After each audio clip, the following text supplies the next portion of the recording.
We sit, we drink coffee, Kelly reads her book, I stare at the stars that aren't there anymore, and drag this out for hours. Maybe another pot of coffee, some more food, some oats, and just chill. Just the only thing we're really waiting on today is wait for the high tide. Go for a swim. Life is pretty simple out here on these islands. For years, Matty Clark was the undisputed king of the YouTube wilderness. As the face of Skote Outdoors, he became a symbol of freedom, the man who single-handedly built a perfect off-grid life with his wife, Kelly. But recently, a truth was exposed, and it left many surprised. Once you know it, you'll start to look at this entire story in a completely different way. Because what lies behind Skote Outdoors is far more complex and unpredictable than anything we've ever seen. But before diving into these revelations, we need to understand the man at the center of the story. The beginning of a dream. Matty Clark was born and raised in Newfoundland, Canada, where he developed a deep passion for the wilderness from a young age. Before YouTube, he spent years exploring remote landscapes across Canada, building his survival skills. His public journey began in 2020 with the launch of the Skote Outdoors channel. Together with his wife, Kelly, he left modern life behind and ventured deep into the forests of Yukon in search of freedom. Later, they returned to a remote island in Newfoundland and started over. There, they transformed an abandoned house into what they called their dream home, inspiring thousands who wanted to escape modern life. On screen, Matty appeared calm, capable, and completely self-sufficient. But behind that image, not everything was as simple as it seemed. The version most people know, set against the rugged coastline of Newfoundland, is only part of the story. It really begins in Yukon, where their first dream fell apart and nothing went the way they expected. The buried past, a secret in the Yukon, is exposed. Long before any of that, Matty and Kelly set out to build a life in the vast wilderness, chasing a vision of total freedom. It was there they planned to build their first life, far removed from the rest of the world. Matty claimed a piece of land and began constructing a log cabin by hand, documenting every step on YouTube. The videos quickly drew attention not just from viewers, but from authorities. Because there was one critical problem. The cabin was being built on public Crown land, and Matty did not have the permits required to live there. His mining claim only allowed him to search for minerals, not to build a home. Ironically, the very videos that fueled his rise also exposed him. Officials discovered the illegal construction by watching his own content. What once inspired thousands was now used as evidence against him. The outcome was swift. The court ruled that his claim was invalid and ordered him to dismantle the cabin, completely returning the land to its natural state. In his own words, Matty didn't see himself as doing anything wrong. He believed he was protecting the land, not exploiting it. But intention didn't change the law. And so, far from the camera, the cabin was taken apart piece by piece. What had once symbolized freedom was reduced to nothing. But there was another detail that complicated the story even further. The remote cabin wasn't as isolated as it seemed.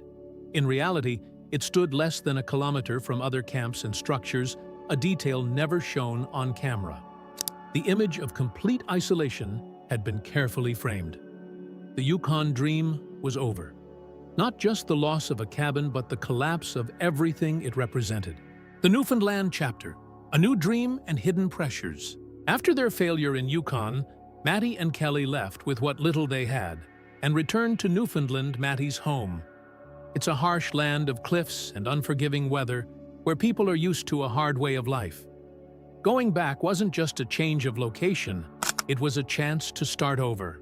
They found an abandoned house on the Burin Peninsula and began rebuilding. For viewers of Skote Outdoors, this felt like a hopeful new chapter. The videos kept their familiar tone, Matty chopping wood by the ocean, Kelly tending a small garden, and the house slowly turning into a home. The message stayed the same: freedom, self-reliance, and life away from modern pressures. The channel quickly gained hundreds of thousands of new followers. But behind those images was a different reality. The failure in Yukon still lingered. This time, they did everything by the book, buying land legally and securing permits for every project. But that came with a cost. Financial pressure set in almost immediately.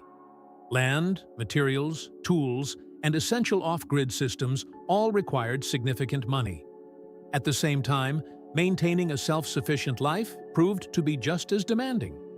From securing clean water to keeping the house warm during harsh winters, every day was a challenge.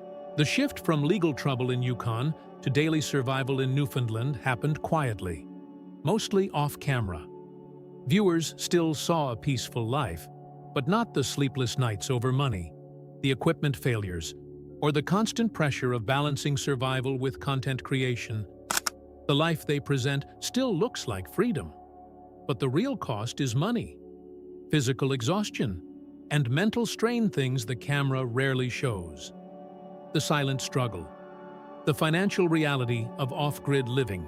For many viewers, this lifestyle appears to be a simple escape. No mortgage, no utility bills, no fixed job. But the reality is completely different. Living off-grid is not cheap.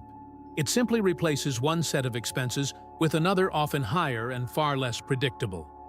Their monthly costs, including generator fuel, propane, maintenance, and basic supplies, ranged from $500 to $2,000. And that's just the running cost. The initial investment is even more significant. A solar system can cost $20,000 to $50,000, drilling a well around $10,000, and a septic system another $15,000. Add land, building materials, tools, and a reliable vehicle, and the total can easily reach $50,000 to $150,000 or more. These numbers completely shatter the idea that you can simply move into the woods and live for free. And there are moments viewers almost never see. Imagine a freezing winter night on the coast of Newfoundland. The wind is howling outside when suddenly the generator dies. The house falls into darkness. No power, no water, no way to charge devices. Solar panels are useless under thick clouds and snow. Sitting in the cold and the dark, Matty isn't thinking about the beauty of nature, he's doing the math. When can they get to the mainland? How much will repairs cost? Do they have enough money left this month? That is the reality of off-grid living. It's not an escape from hardship, it's a trade-off. You swap office jobs and city traffic for survival, isolation, and total dependence on systems that can fail at any moment. These moments rarely make it into the videos. They're not inspiring, and they don't fit the story of freedom the channel presents. Viewers see the results, not the process. Matty's life became a cycle. Working all day to maintain their lifestyle, then editing at night to present a more polished version of it. Carrying both the reality and the image became a constant, exhausting pressure. And just as that pressure kept building, something happened that changed everything. The climax, a pregnancy announcement, changes everything. As financial pressure continued to build and the list of repairs never seemed to end, one announcement changed everything. In a video unlike their usual content, more serious and vulnerable, Matty and Kelly shared the news. Kelly was pregnant. The baby was expected to arrive in about 8 months. The comment section exploded almost immediately. At first, there was joy and congratulations, but it quickly shifted to concern. The discussion turned into a debate about whether their off-grid lifestyle was truly safe for raising a child. Medical concerns soon took center stage. One troubling fact stood out. There were no practicing midwives on the entire Burin Peninsula where they lived. That meant no in-home professional support during the birth. Kelly explained that she was receiving support from an online doula.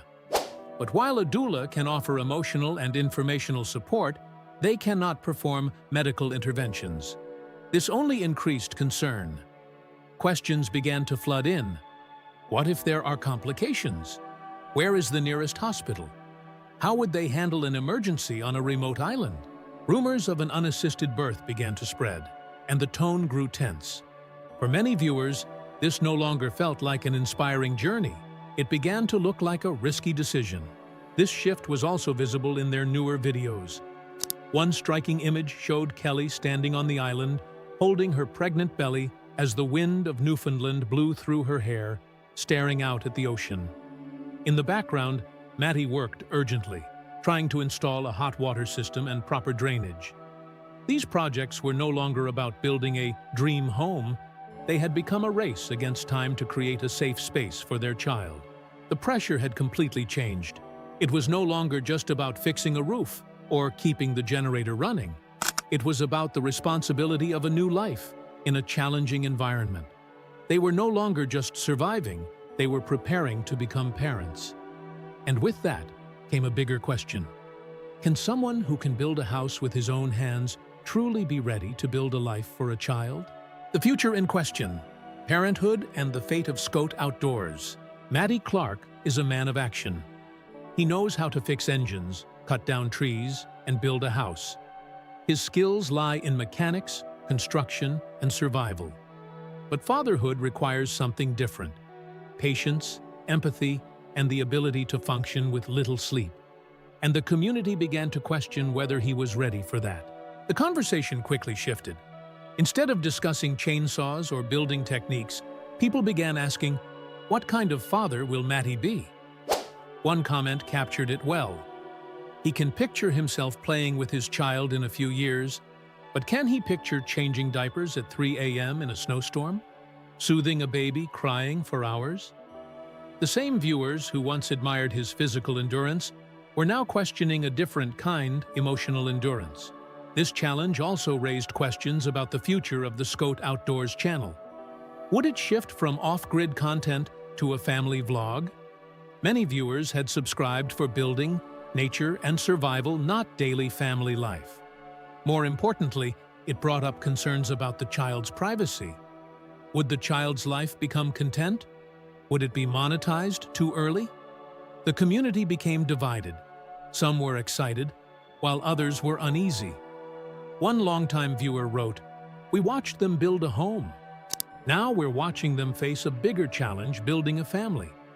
And it feels more fragile, but more important."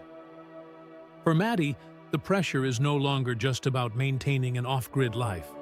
He now faces the expectations of hundreds of thousands of people about the kind of father he will be and the direction of his channel. And with that, a bigger question emerges. What are we really watching when we click on these videos? The larger lesson, the unfiltered truth about off-grid YouTube. Matty Clark's story is not an isolated case. It is a perfect case study of the vast chasm between the dream projected on YouTube and the harsh reality of off-grid living. Hundreds of thousands of people dream of leaving their conventional lives behind for a simpler existence, closer to nature. But there is a crucial truth that is often overlooked. Most of the people who actually do it are not making YouTube videos about it. The reason is simple. The act of filming and creating content fundamentally changes the nature of the experience. The presence of a camera creates an inherent pressure to perform, forcing the individual to become a character in their own life story. The failures, the moments of despair, and the terrible days when nothing goes right are often left on the cutting room floor. The camera has no patience for a week of relentless rain that prevents clothes from drying, or the quiet frustration of a critical project failing. The camera demands progress, success, and an inspiring narrative. The result is the creation of a false and misleading set of expectations for the audience. Many off-grid YouTube videos, whether intentionally or not, have become a form of clickbait or a platform for product endorsements. They sell an illusion that with enough willpower and the right set of tools, anyone can succeed. They rarely speak of the massive initial capital required, the complex legal regulations, the deep social isolation, or the heavy psychological toll of being solely responsible for every single problem that arises. This leads to a new, more critical perspective on the genre.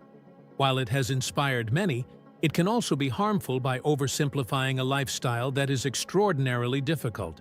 It leads new viewers to believe that if you just want it enough, you can do it, without them realizing that behind every 30-minute video are hundreds of hours of grueling labor and unmentioned setbacks. Matty's story forces us to confront an emotional, core question. Is his off-grid life difficult because he did something wrong? Or is off-grid life just always this difficult, and the cameras simply never show those parts? The answer is likely a combination of both. He certainly made mistakes, especially in the Yukon. But the challenges he faces in Newfoundland, the financial pressures, the equipment failures, the harshness of the weather, are universal truths, experienced by nearly everyone who attempts this lifestyle. The only difference is that Matty has chosen, or has been forced, to expose a portion of those struggles to the public eye. His story is not a warning to give up on the dream, but rather a powerful reminder of the need for honesty. It demonstrates that behind every perfect image shared online, there is a reality that is complex, challenging, and profoundly human. The story of Matty Clark, with all of its mistakes, struggles, and uncomfortable truths, does not ultimately shatter the off-grid dream. Instead, it makes that dream more real and more human. It adds the missing chapters of failure, fear, and uncertainty elements that are always present in real life, but are often hidden from view. His journey from a public failure in the Yukon to the hidden pressures of Newfoundland, and finally to facing the ultimate test of fatherhood, has transformed him from a one-dimensional inspirational icon into a complex and vulnerable human being.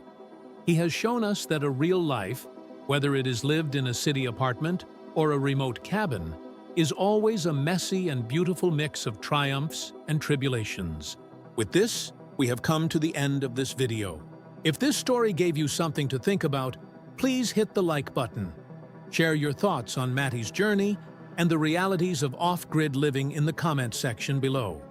And be sure to subscribe so you don't miss the next chapter in these unfolding stories.